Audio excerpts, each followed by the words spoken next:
If you're from the Western world, there's a fairly good chance that part of your childhood involved Disney films. And Disney's latest offering is the live-action remake of Dumbo. Well, I say live-action, the title character's fucking computer-generated. But it does appear that Disney have run out of ideas and they're just remaking all their animated films as live-action versions, which are no fun.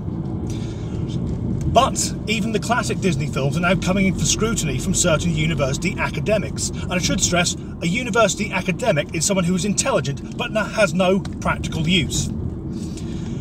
Now, one such academic at the University of East Anglia in Norwich, where I'm from originally, has said one of the most damaging films that you can watch as a child is, what do you think? Saving Private Ryan, Saw, Betty Blue? No, it's the animated version of Beauty and the Beast. And her thinking behind this is that the Beast is constantly close to losing his temper and becoming violent. But at the end of the film, when he becomes human, we're meant to think he's no longer capable of violence.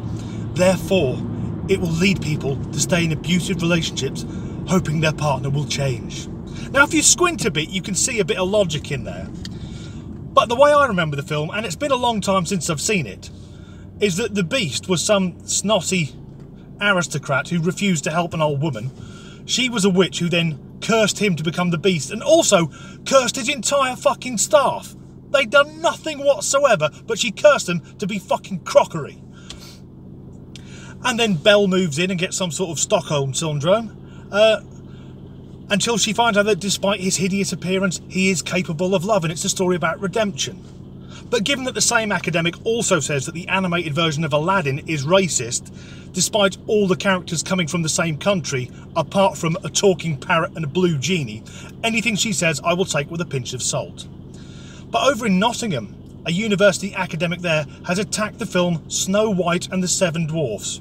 And thank God, it's about time, because that film only came out in 1937. But she says that Snow White is a bad role model for young women.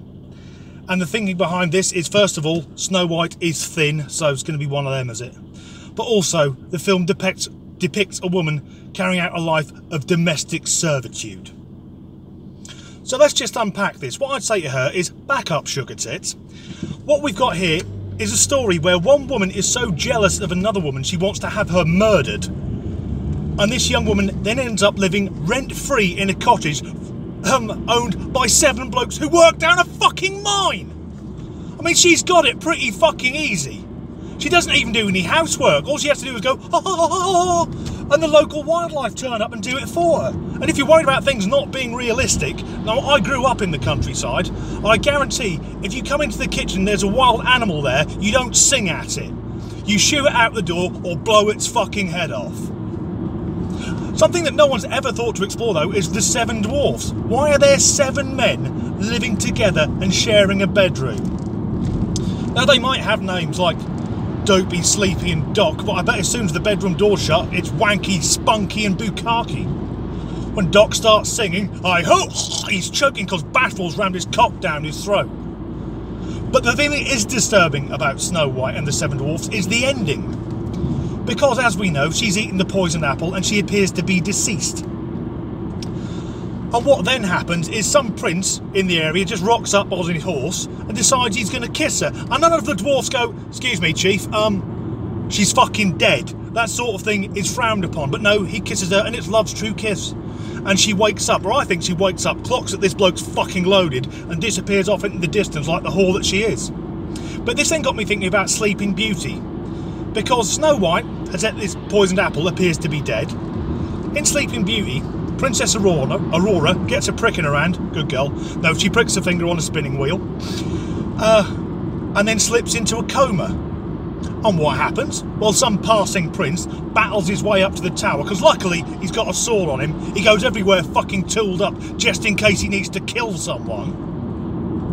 And when he gets to the tower, he sees Aurora, he kisses her, and again, she wakes up.